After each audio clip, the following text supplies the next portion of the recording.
Ito yung H1 V1 na e-bike. Mukhang scooter na siya, ano? Mukhang scooter na.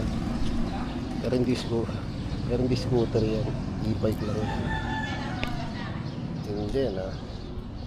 Ano ba? Gano'n siya kabilis?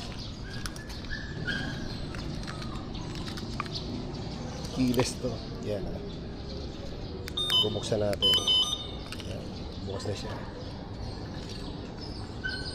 Lagay na sa drive 1. Yan yung drive 1 niya. Kung gaano kabilis. Ano to, ha? Kalahati na ng battery nyo ito. 70.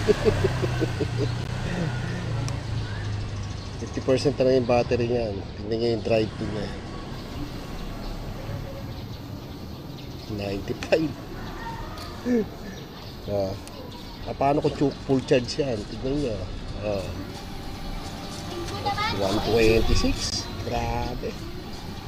126 ang speed, oh. Almost 50% na lang yung battery niya. Pero grabe ang lakas. Ang bilis. H1 B1 e-bike. Mukha nga lang